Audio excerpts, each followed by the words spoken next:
The fire never really left her. Even now, years later, Lani Moana could close her eyes on any ordinary afternoon and feel it. The heat pressing against her skin like a living thing, the way the smoke had tasted metallic and thick at the back of her throat, the sound of a child screaming somewhere inside the orange wall of flames while her legs carried her forward instead of back. People called that bravery afterward.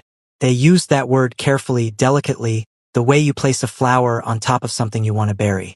What they didn't say, what nobody said, was that she had run into that fire because standing outside of it, watching, feeling utterly helpless, had been an unbearable kind of pain. She hadn't been brave. She had simply chosen one agony over another. She survived. Some others didn't. And the world, being the world, needed someone to carry that weight. She had arrived in Seoul on a Tuesday in November, stepping off a bus with a single weathered bag and a name written on a folded piece of paper. The name of an employment agency that placed domestic workers in the homes of Korea's wealthiest families.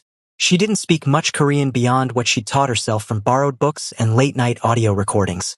She was 30 years old, Samoan by blood, quiet by nature, and she had learned long ago that the less space she occupied, the fewer questions people asked. Questions always led back to the same place. Back to the fire. Back to the village. Back to the faces she saw when she slept. The Kong mansion was not what she expected, though she wasn't sure what she had expected. It sat behind iron gates at the edge of a private hill in northern Seoul, surrounded by manicured gardens that looked like they had never once been touched by wind. Everything about it was deliberate, controlled, the kind of house that didn't breathe so much as it held its breath permanently. A senior servant named Mrs. Park met her at the gate with a clipboard and a practiced smile that stopped precisely at her eyes. "You will clean the east wing," Mrs. Park said, walking briskly ahead. "You will not enter the master's private study. You will not speak unless spoken to. You will not look directly at the master of the house." Lani had nodded, carrying her bag, watching the gravel beneath her feet. "He is."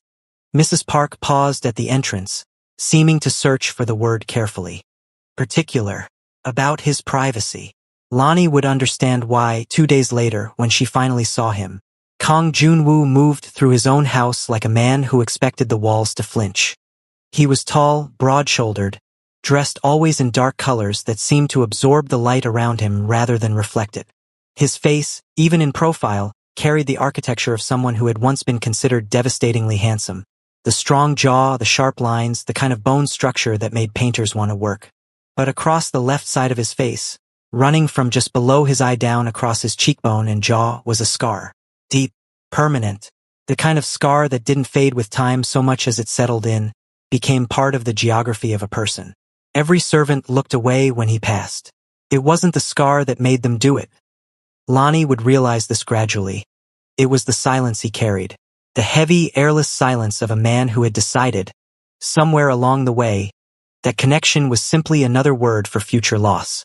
Lani learned the rhythm of the house quickly. She was good at becoming invisible, at anticipating needs, at being present without demanding to be seen. She washed dishes before dawn, polished floors in the early afternoon, brought evening tea to the terrace where Junwoo sometimes sat alone, watching the city lights spread out beneath the hill like scattered embers. She always set the tray down without a word and turned to leave.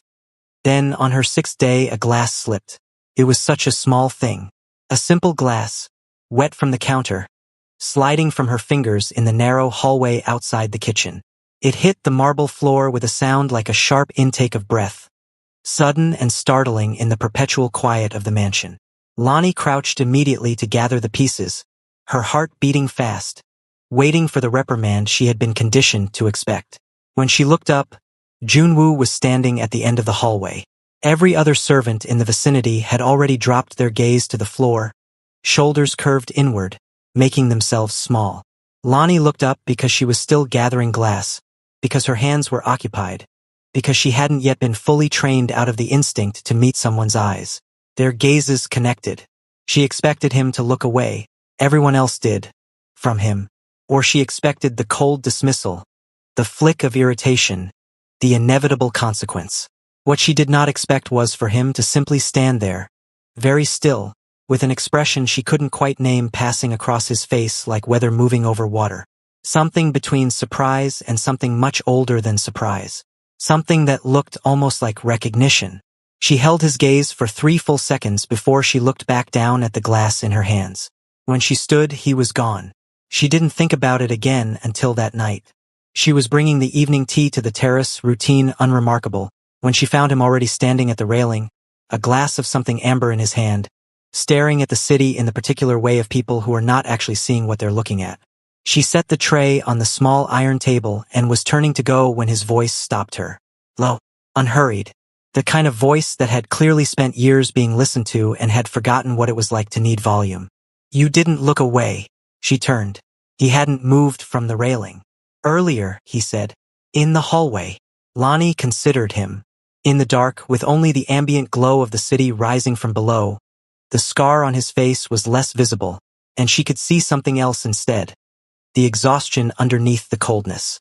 The specific weariness of someone who has been managing pain for so long it has become indistinguishable from personality. I was looking for glass pieces, she said simply. I didn't want to cut myself. Something moved at the corner of his mouth. Not quite a smile. An acknowledgement, maybe. Most people find somewhere else to look, he said. I've noticed, Lonnie said. And then, because she had never been very good at leaving things neatly packaged. It doesn't seem like it helps them. Or you. The silence that followed was long enough that she genuinely thought she had crossed a line she wouldn't recover from. She braced internally for dismissal. Instead, he turned slightly toward her. Why don't you avoid my face? She thought about lying. Something polite and harmless. But she was so tired of the small careful lies that living invisibly required. Because scars don't scare me, she said. Silence does. He looked at her for a long moment. Really looked, the kind of looking that isn't about seeing what someone looks like but about trying to understand what they're made of. Go, he said eventually. His voice was not unkind. She went. But walking back through the dark corridor toward the servants' quarters, Lonnie felt something she hadn't felt in a very long time. Not happiness, that was too large a word for what it was. It was smaller, quieter. It felt like being noticed without being diminished. Like the particular relief of existing in someone's perception without bracing for what comes next. She told herself it meant nothing. She was wrong. What she didn't see, as she disappeared into the interior of the house, was that Junwoo remained at the railing for a long time after she left. That he set his glass down. That he stood in the cold air with his hand pressed briefly against the scar on his face. A gesture she would eventually learn he made only when something had reached him past the walls he'd spent 2 years constructing, and stared out at the city with an expression that was entirely unguarded. That he stayed there for an hour, and that, for the first time since the accident, the silence didn't feel like punishment. Inside the mansion, on the 2nd floor, behind a window half lit by the glow of a filming light, Yoon Ha-rin stood with her phone lowered and her eyes fixed on the terrace below. She was 32 years old, beautiful with the precise and purposeful beauty of someone who had cultivated it as a survival strategy. And she had spent 18 months positioning herself as the woman at Junwoo's side. Not wife, he had never offered that. Not girlfriend, exactly, he had never offered that either. But she was present, constant, woven into the public fabric of his life in ways that felt, from the outside, like belonging. She had noticed the hallway moment hours ago. She had also noticed the terrace conversation just now. Ha-rin was many things. She was not unobservant. She lowered the curtain slowly, her perfectly manicured fingers pressing the fabric flat. A quiet woman from an island nobody here had ever thought about, who broke a glass and didn't look away, and Junwoo had spoken to her. Not the required brief exchange. Not the cold dismissal. He had spoken to her the way he used to speak, before the accident, before the scar, before he'd sealed himself behind walls so thick that Ha-rin herself had spent over a year pressing against them and making no impression. She picked up her phone and opened her camera. She didn't record anything. Not yet. She simply held it, looking at her own reflection in the dark screen, while somewhere below her, a man who hadn't really been present. 2 years stood in the cold air and breathed like someone remembering how. In the weeks that followed, nothing happened, and everything happened. This is the strange arithmetic of feelings that neither person is ready to name. The math of almost, of proximity becoming its own kind of language. Junwoo did not seek Lonnie out. He was far too controlled for that, too practiced in the discipline of wanting nothing. but he became aware of her in the way a room becomes aware of light entering it. Not through decision but through simple, undeniable fact. He noticed when she was present in a corridor before he turned into it. He noticed the specific quality of quiet that followed her, different from the held-breath quiet of the other servants. Hers was easy, undemanding, the quiet of someone comfortable in their own skin despite everything the world had done to make that difficult. He noticed that she hummed while she worked. Not loudly, just barely under her breath. Something low and melodic that he couldn't identify, and found himself, on more than one occasion, pausing near a doorway to listen to without announcing himself. He told himself this was simply the idle curiosity of a man with too much solitary time. He was also wrong. Lonnie, for her part, understood what was happening with the particular clarity of someone who had learned to read environments for signs of danger. She had spent enough of her life navigating spaces where the atmosphere could shift without warning. She had become, by necessity, finely tuned to the temperature of rooms, to the subtle architecture of other people's attention. She felt his awareness of her the way you feel a change in air pressure before rain. Not threatening, not demanding, just present and growing. She didn't encourage it. She also didn't run from it, which, for her, was the more significant choice. They developed rituals without discussing them. Evening tea on the terrace had become, quietly, a regular exchange. He would ask something brief and she would answer honestly, which was apparently such a radical occurrence in his life that he kept returning to it. He asked her once about Samoa, about what it looked like, and she described the way the ocean sat against the land. Not the postcard version but the real one, the salt and the wind and the way a storm could make the entire sky turn a color she still couldn't name accurately in any language. He listened with the still attention of a man receiving something he hasn't been given in a long time. She asked him once about before the accident. Most people didn't ask. Most people treated the scar as a wall they weren't allowed to acknowledge. She asked the way she asked most things, directly, without cruelty, the way you might ask about a storm that had clearly passed through and left marks on the landscape. He was quiet for a long moment. "I was different," he said finally. "Easier to be around, maybe. Or maybe just easier to be. And now," he looked at the city. "Now I'm honest," he said. "About what matters." She considered this. "That sounds like the accident gave you something. It took more than it gave." "Most things do," she said. "That doesn't mean the giving wasn't real." He looked at her then with that expression she was starting to recognize. The one that crossed his face when something reached past his defenses and he wasn't entirely sure what to do about it. Part surprise, part something softer and more vulnerable than he intended to show. Harin watched all of this with the focused attention of a woman constructing a case. She was not, at her core, a malicious person. This is important to understand, not because it excuses what she did, but because malice born from love is different in its texture from the cold kind, and it mattered to the shape of everything that followed. She had loved Junwoo with the complicated, consuming love of someone who had decided that another person's existence was the organizing principle of their own. She had bent her life around her public image, her schedule, her sense of self, and after the accident she had stayed when others left, which she counted as proof of something which she expected to be counted as proof. He had never once looked at her the way he looked at Lonnie, not even before the accident. This was the thing that broke something loose in her. She began quietly, planting seeds in the way that practiced people plant them, so naturally that nobody notices the gardening until the thing has already grown. A comment here to a staff member about the new maid being a little too comfortable with the master. A pointed reference there in a phone call to how unusual it was for a domestic worker from overseas to have so little documented history. She filmed herself in the mansion regularly.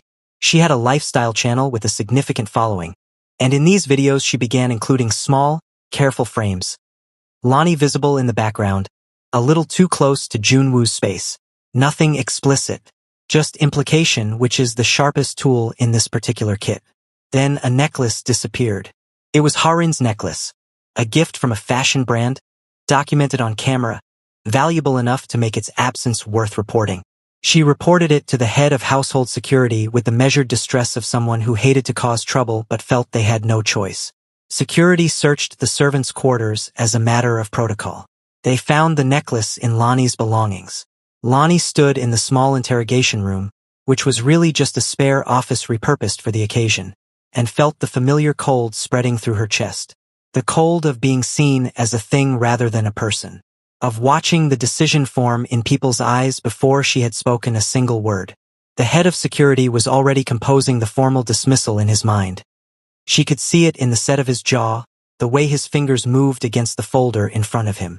Then the door opened and Junwoo walked in. He stood at the head of the table, looked at the necklace in the evidence bag, and then looked at Lonnie. She met his eyes directly. No flinching, no defensive posturing. Just the clear, level gaze of someone telling the truth with their whole body. "Did you take it?" he asked. "No." He studied her face for a long moment. Long enough that the security head shifted uncomfortably. Then Junwoo picked up the evidence bag and turned it over, examining the clasp. "This was placed," he said, simply, flatly, as a statement of observable fact. The room went very still. "Sir," the security head began. "The clasp is intact," Junwoo said. "This necklace wasn't found at the bottom of a bag. It was laid on top of folded clothing. Someone with access to this necklace decided where it would be discovered." He set the bag down. "Investigate accordingly." He left without looking at Harin, who had been standing in the doorway watching. Her face, in that moment, did something complicated. A crack running through the careful architecture of her expression before she rebuilt it, quickly, into something smooth and unreadable. She turned and walked away down the hall, and the sound of her heels against the marble was very precise and very controlled. That night, Lonnie stood on the rooftop of the servants' annex. It was cold. The kind of cold that Seoul does in late autumn that feels like the season itself pressing against your skin, demanding acknowledgement. She was looking at the lights of the city, thinking about home, thinking about fire, thinking about the specific weight of being accused by people who have already decided. She heard footsteps and turned. Junwoo stood a few feet away. "You shouldn't be up here," she said, not unkindly. "My house," he replied, moving to stand beside her at the railing. They were quiet for a while. The city hummed below them, indifferent and immense. "People decide who I am before I speak," she said eventually. Not with bitterness, she was too tired for bitterness. Just the plain, exhausted fact of it. He didn't answer immediately. He looked at the city the way he always did, and then he said quietly, "I know that feeling," and something in those 4 words, the lack of performance in them, the total absence of the kind of sympathy that keeps its distance, made her chest ache in a way she hadn't expected. Because sympathy from a distance was what she'd received from well-meaning people her entire life. This was something else. This was recognition. 2 people standing at the same railing having survived separately the same kind of damage. "They'll keep trying," she said. "Yes," he agreed. "You believe me," she said. It wasn't a question, but it held the slight tremor of someone who had been believed so rarely they couldn't help treating it as remarkable. He turned to look at her fully. "You're the only person in this house," he said, "who has never tried to manage me." She held his gaze. "I'm not trying to manage anything," she said. "I'm just trying to exist." He nodded slowly, something settling in his face, something that looked like the very beginning of peace. Below them, somewhere in the main house, Harin sat in front of her ring light with her phone recording and told her followers, in a voice like warm honey, that she had something important to share. It happened the way these things always happen. Fast enough to be deliberate, public enough to be devastating. Harin had 2.3 million followers, and she had spent 18 months turning those followers into people who trusted her voice the way you trust the voice of a friend. She was warm on camera in the way that takes years to perform convincingly. She shared enough of herself, or the carefully curated shape of herself, that people felt they knew her. This was her real power, and she had always understood it clearly. Not the beauty, not the proximity to wealth, but the intimacy. The feeling she gave people that they were inside the story with her. She went live on a Wednesday morning. She was seated in a beautifully lit room, wearing something simple, her expression carrying the specific weight of reluctant honesty. She said she hadn't wanted to share this. She said she'd tried to stay quiet. She said she was only speaking now because she was genuinely concerned, not for herself, but for people who might be deceived.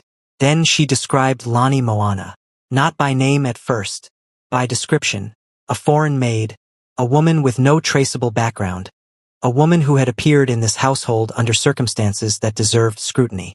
She spoke about the necklace. She expressed her concern about how close this woman had gotten to someone vulnerable, someone still recovering, someone who perhaps couldn't be expected to have his full judgment intact. She implied, without stating, that manipulation was at work, that innocence was being performed. And then, almost as an afterthought, the way the most precise wounds are always delivered, she mentioned a fire. She didn't have all the details, she said. She didn't want to make accusations. But there had been a fire years ago in a village somewhere in the Pacific. People had died. And this woman had been connected to it. The internet, being the internet, did the rest within hours. By afternoon, Lonnie's name was in headlines. By evening, there was a compilation video on 3 separate channels. Photographs, fragments of old news reports, the grainy images of a burned village, her face next to the smoke. The narrative assembled itself with the terrible efficiency of a story people wanted to believe. The scheming outsider, the naive billionaire, the fire that followed her like guilt. Lonnie found out from Mrs. Park, who came to her room with an expression that was not unkind but was also not particularly surprised. "You should know what's being said," Mrs. Park said, and held out her phone. Lonnie sat on the edge of her narrow bed and read. She was very still while she read. Her hands were completely steady, which was a thing her body did under certain kinds of pain. Went so still it looked like calm when it was actually the opposite, the way a held breath looks like rest. When she finished, she set the phone down on the bed beside her. She thought about the child screaming inside the fire. She thought about the investigation afterward, the investigators who had come from the mainland, with their clipboards and their assumptions, looking at her the same way the security head had looked at her here, in this country, an ocean away. The investigation had concluded what the evidence confirmed. An accidental fire, cause unknown, consistent with faulty electrical equipment in a building that had been reported to local authorities 3 times in the preceding year. No criminal negligence. No charge. But a verdict and a reputation are 2 entirely separate things, and the fire had followed her the way Harin had just described. Not because she carried guilt, but because the world needed to put weight somewhere, and she was the one who had run in and survived when others hadn't, which somehow, in the logic of human grief and blame, made her responsible. She was still sitting there when the door opened. Junwoo didn't knock. He stood in the doorway for a moment, then entered and stood a few feet from where she sat. She didn't look up immediately. "Is it true?" he asked. The question landed differently than she expected. Not with the weight of accusation, with the weight of someone who needed to know not to use it against her but to understand her. She could hear the difference. "Which part?" she said. "The fire." She was quiet, and then she told him.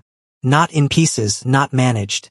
Not the careful edited version she'd given to employers and authorities over the years.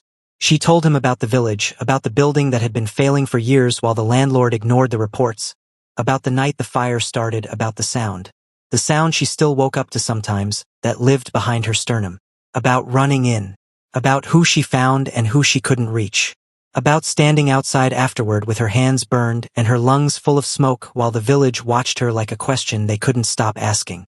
When she finished, Junwoo was sitting in the chair across from her. "I didn't start it," she said. Her voice was level. "But I couldn't stop it." The silence held between them for a long moment. "That's not what she said," Junwoo said. Quiet, flat, final. The next morning, he held a brief press conference. He stood in front of cameras with the contained composure of a man who had been managing crises his entire professional life and said, clearly, that Lonnie Moana was an employee of his household, that her work had been exemplary, and that every allegation circulating online was fabricated or misrepresented. He did not say it with visible warmth.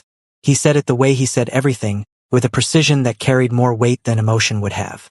The press turned the temperature up the way they do when a powerful man defends a nobody, because a powerful man defending a nobody is a story with teeth.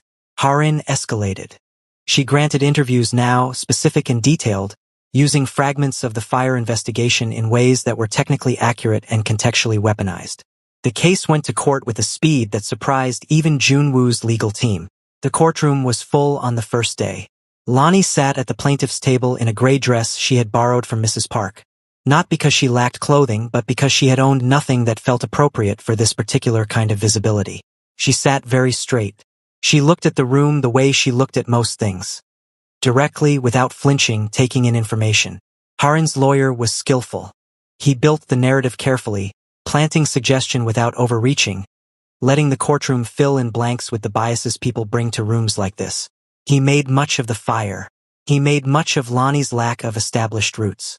He spoke about the vulnerability of wealthy men in recovery, about the patterns of manipulation that exploited emotional states. Lonnie answered questions in a voice that was clear and unhurried. "You survived," the lawyer said, "while others did not." "Yes," she said. "Doesn't that seem fortunate and devastating?" she said. "Yes, both." The lawyer paused. He hadn't expected that. Junwoo sat in the gallery. He had been advised by his legal team to maintain visible neutrality. He sat with his hands folded, his face composed, and he watched Lonnie answer every question with an honesty so complete it was almost painful. Not the honesty of someone performing virtue, but the honesty of someone who had simply run out of energy for anything else. When his turn came, he stood and his lawyer introduced evidence that Junwoo had quietly, methodically assembled over the preceding weeks.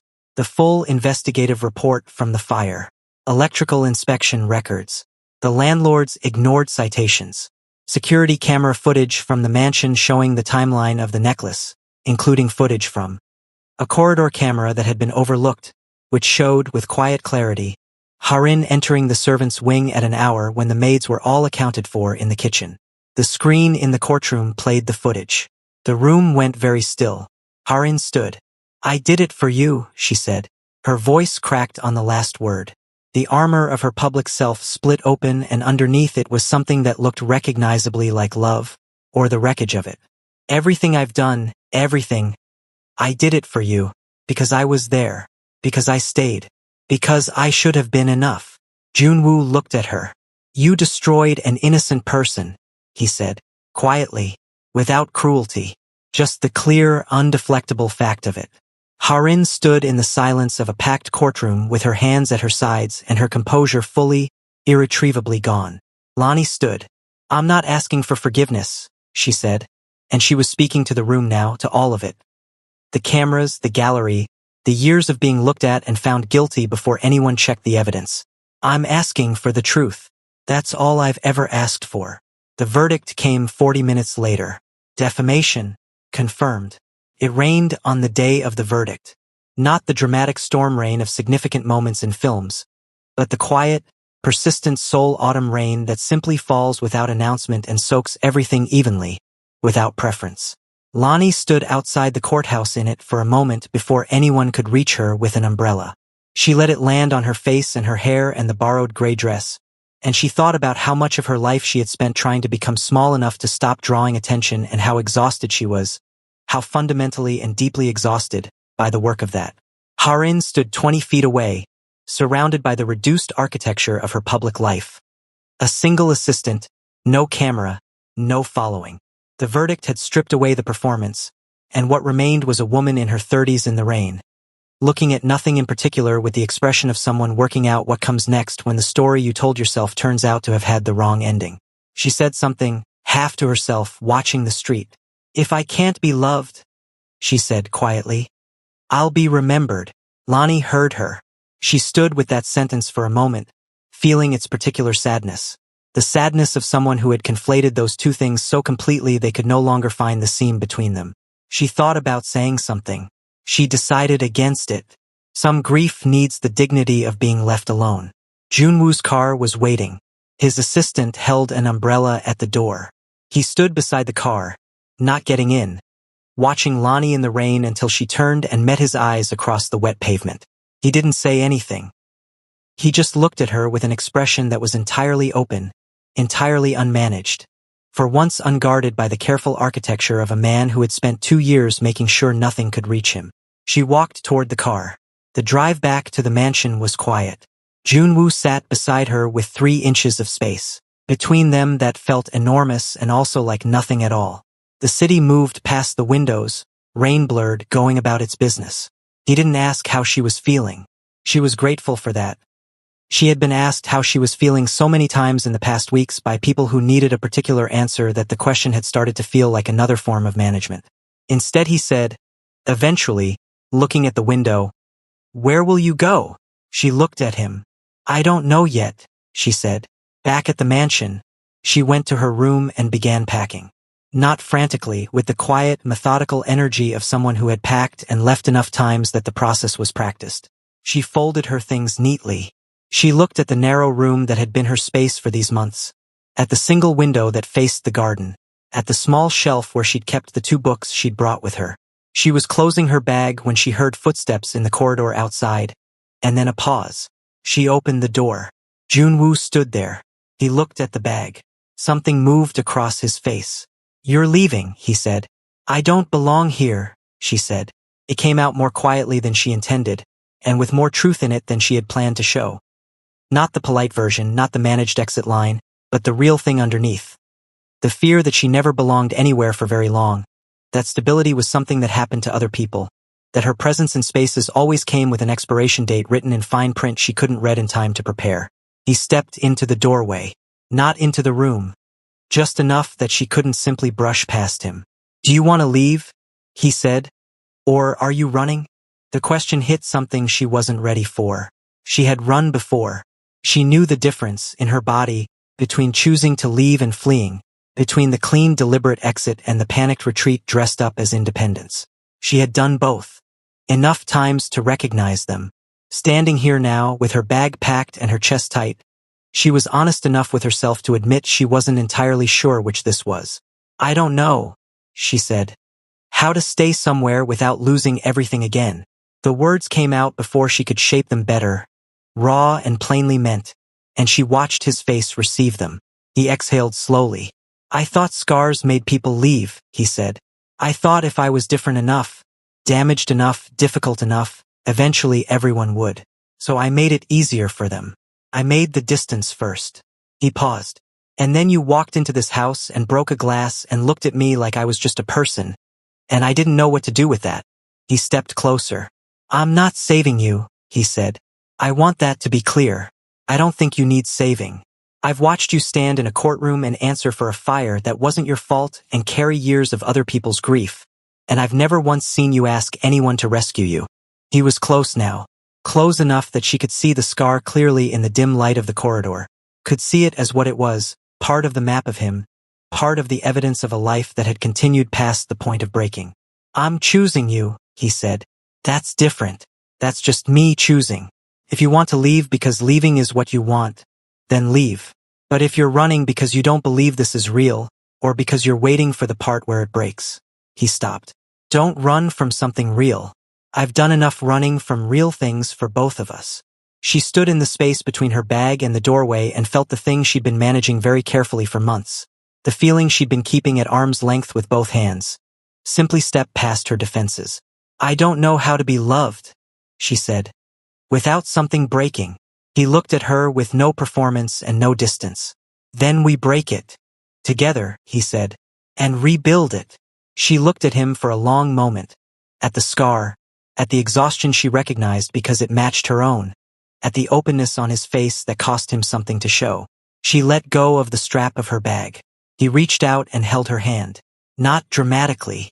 Not with the practiced gesture of a man used to grand statements. Just his hand, finding hers, holding on with the quiet certainty of someone who has decided. She didn't pull away. They stood in the corridor of his enormous, silent house with the city somewhere below them and the rain still falling outside. And it wasn't the beginning of something easy. They both understood that without saying it, understood that 2 people carrying this much history don't simply walk into lightness. But it was the beginning of something true. Weeks later, on an evening that tasted like the first cold breath of winter becoming something else, they stood on the rooftop terrace where they had first really talked. The city spread out below them, lights multiplying in every direction. The kind of view that makes the scale of individual lives feel both small and specifically important. She was leaning against the railing. He stood beside her, close enough that their shoulders touched. "What happens now?" she asked.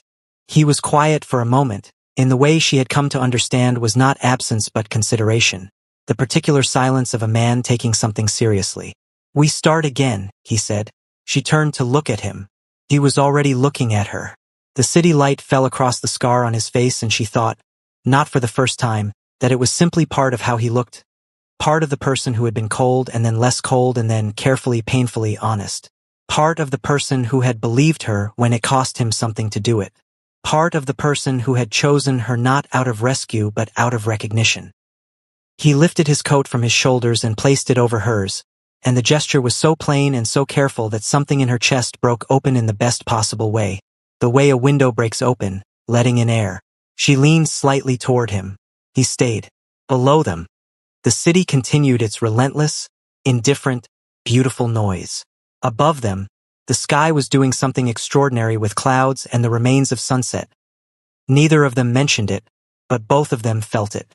The way certain moments offer themselves to you without demanding that you perform your feeling about them. The way something real simply asks to be present, in itself without explanation. She thought about fire. She thought about the long road from that burning village to this rooftop, the years of carrying things she hadn't chosen to carry, the particular loneliness of being visible only as a problem or a punchline or a cautionary tale. And she thought about a glass breaking in a hallway, about a man who could have looked away, and didn't. "Thank you," she said, quietly. He didn't ask what for. He already knew. Hi guys, in this story we learn that people will try to define you by your worst moment, but your truth is not decided by their narrative. Liane is judged by a fire she didn't cause, just like John Woo is reduced by his car. Both are treated as symbols instead of human beings. The story shows that what saves them isn't revenge, status, or even love at first. It's being seen truthfully by someone who refuses to look away. Kindly like and subscribe. Thank you.